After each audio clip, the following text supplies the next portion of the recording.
बोलणार नाही म्हणायची हिंमत कुठून येते? महाराष्ट्रातील राजकीय नेत्यांनी महाराष्ट्रात वाटोळ केलं.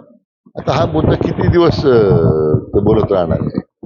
हे शेळ्याकडे लावून जाण्याचा प्रयत्न आहे हा. मला वाटतं ते महाराष्ट्रामध्ये आपण मराठी भाषा सक्तीची आहे, शाळेत शिकावं लागतं. ज्यांना महाराष्ट्रात नोकरी करायची त्यांनी मराठी बोललंच पाहिजे. सरकारने भूमिका बदललेली नाही आहे, फक्त थोडा कालावधी पाहिजे तो दिलेला आहे. मला त्यांना खरं विचारायचं राज ठाकरेंना सुद्धा, आता ते इतक्या वर्ष त्यासाठी प्रयत्न करतायत. आता मराठी मुलांना किती ठिकाणी त्यांनी रोजगार निर्माण करून दिला. त्यांनी रिक्षा 500 रिक्षा घेऊन दिल्यात. मराठी मुलांना त्या ठिकाणी व्यवसायाला संधी दिली, असं आहे का? मराठीचा मुद्दा किती भावनिक वेळा तुम्ही भावनिक प्रश्नावर किती वेळा चर्चा करणार? मला वाटतं हे साधा हा मराठी सक्ती करण्याबद्दलचं काही कोणाचं दुमत नाहीये. मराठी बोलता सक्ती असलीच पाहिजे त्याला व्यवस्था करायला. तुम्ही सुद्धा प्रयत्न करायला पाहिजे ना, की 1000 मुलांना मुंबईच्या आपण रिक्षा घेऊन दिल्या, तर मराठी लोकांना रोजगार लावलं. मग आय कॅन अंडरस्टँड तुम्ही मराठी भाषेचं, मराठीबद्दल तुमची जे बोलतात त्यात काय अर्थ असेल.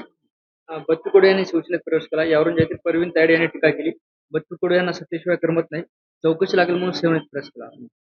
ते मला कल्पना नाही, त्याचा निर्णय बच्चू कडू. बरं, सुप्रिया सुळेंचे वक्तव्य समोर आले. यानंतर जे आहे ते पवार कुटुंबाच्या विरोधात कधीही निवडणूक लढवणार नाही, वेळ पडली तर दुसरा मतदारसंघ बघेल. नाही, चांगली गोष्ट आहे.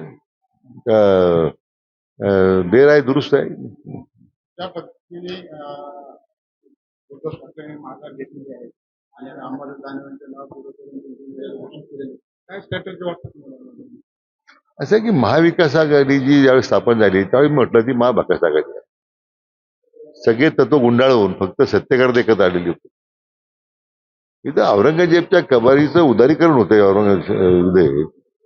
उद्धव ठाकरे मुख्यमंत्री असताना ते फुरवजळे जातात. कोणत्या हिंदू तुम्ही चर्चा करता? कोणत्या तत्वाशी बांधील की तुम्ही ठेवू राजकारणामध्ये? मला वाटतं आज जी विधान परिषद जो काही त्यांचा काँग्रेस बुबाटा यांचा जो काही तमाश झालेला आहे, हे जगात लोकांनी पाहिलेलं आहे. हे तत्वासाठी नाही, सत्तेकरता एकत्र आले होते. तुझं माझं जमीन आणि तुझ्या अजून कर्मे ना, अशी अवस्था आहे त्यांची. मिसिंग लिंक करून वातावरण पण चांगलं झालं. काय